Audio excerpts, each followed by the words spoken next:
Recent crime stats have revealed a sharp increase in kidnappings in South Africa. Criminals are targeting local business owners, especially those operating cash-based businesses. Jenni Irish-Qhobosheane is a senior researcher at the Global Initiative Against the Transnational Organised Crime. She joins us now for more on this. Good afternoon, Jenni, and thank you very much for your time. You know, honestly, this rise is very worrisome. What could it be attributed to? Look, I think if we look at the total kidnapping statistics altogether, the kidnappings, what are known as kidnappings for ransom or extortion, count for a very small proportion of those. So sometimes in those kidnapping statistics, you would have things like a hijacking that occurs and the person is taken with the vehicle and it's recorded as a kidnapping. But the crime is actually the hijacking, and the kidnapping becomes secondary to the hijacking. But what we are seeing since about 2016 is an increase in the number of kidnappings for ransom or extortion taking place in the country.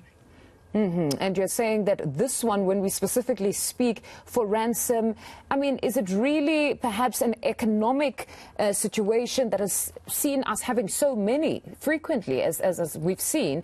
Or what can we honestly attribute those specifically to? Because I know the stats are misleading insofar as kidnapping sometimes for hijacking. But if it's for ransom, can we attribute it to just greed of these criminals, or what exactly is at the center of some of these, or maybe deals gone bad? What is happening?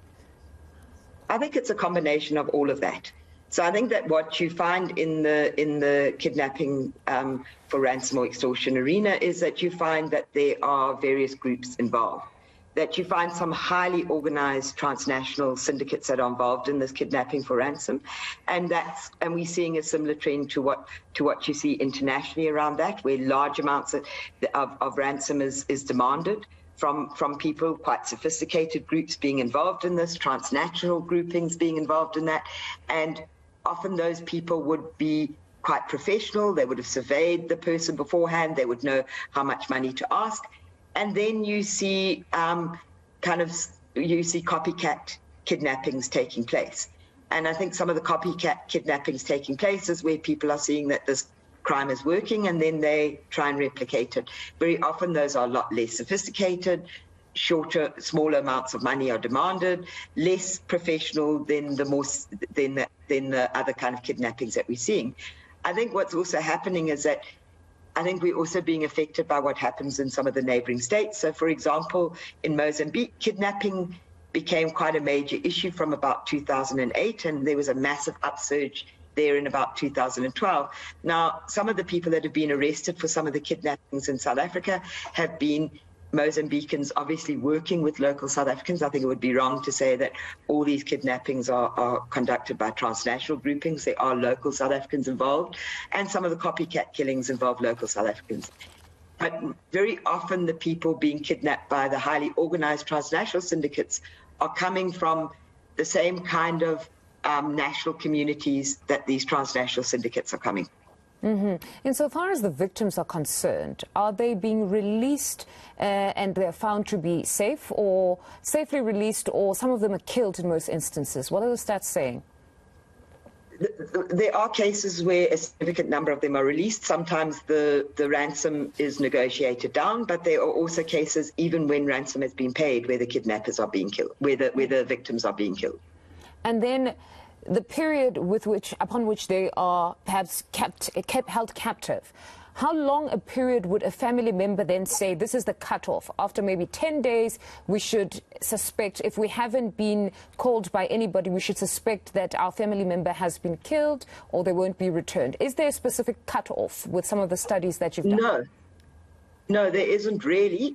Sometimes people have been kept for as much as 162 days and then been released. In other cases, the length of time that they've been kept has then resulted in their death. So there isn't always a complete cutoff. Sometimes there's a negotiation that goes on, and in other cases, people are kept for smaller periods of time, but they're still killed afterwards anyway. Sure. No, it's honestly disturbing. And then the involvement of police here, because in most cases we've spoken to a few experts that have told us that really the involvement of police leads to naught. in most cases, families decide to negotiate themselves and exclude the police. But is this not problematic on its own? Because, like you're saying, there's a lot of copycat type of kidnappings. And if they're seeing that it pays off, nobody goes to prison, then they will continue in this fashion. Is it important to involve the police, or for the safety of those families, they just decide to go it alone? And is it really worthwhile to do that?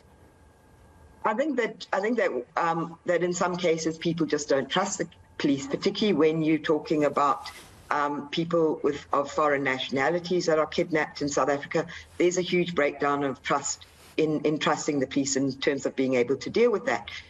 There have been some relatively, where the police have been involved, there have been some relatively successful arrests. But what you're also seeing, which is also an international trend, is a lot of these crimes don't get reported to the police, and some of them have their own security companies and security experts that are involving themselves in assisting families in this way. So I think it really has a lot to do with people's trust and faith in the police, and there have been some instances where there've been police involvement in the kidnappings itself. What can be done to arrest this trend? I think that there are a number of measures that we have to look at. Obviously, people that are operating in cash-based businesses are extremely vulnerable to this kind of crime because they have cash on hand. And that makes them extremely vulnerable. But I think internationally, once the trend sets in, it becomes quite a difficult trend to deal with. And I think that although we are seeing a major increase in this type of crime in South Africa, and we're seeing a lot of copycat crimes also replicating the larger transnational syndicates, I think that once it entrenches itself, it becomes a very difficult crime to deal with. And obviously one of the critical factors, and obviously a critical factor is the arrest and prosecution of people involved. And there have been some instances of successful arrest and prosecution of some of the people involved in these crimes. And then as ordinary citizens, what should we do? Just in closing, because I know there's one incident where the kidnappers were dressed in police uniform and they would just stopped the random gentleman and kidnapped him like that. So what do we do in such instances? I think we have to be vigilant, but I think that there is a particular profile of people that are often targeted for this, less so amongst the copycat killers, but certainly when you're talking about the organised transnational, organised crime people that are involved in the high-level kidnappings, there are a particular profile of people, and I think vigilance, making sure you checking that you're not being followed. Very often these kidnappers will surveil you before a kidnapping occurs, but I think that you also don't want to create a panic amongst people. I mean, if you look at the total number of kidnappings for ransom, for extortion, it's 4.6% of the total number of kidnappings that occur in the country. So I think there is a need to be vigilant, but I think that there are very often very specific victims that are being targeted in these kidnappings. But it's very disturbing nonetheless. Thank you very much, Jenni, for that. That was Jenni Irish-Qhobosheane, a senior researcher of the Global Initiative Against the Transnational Organised Crime.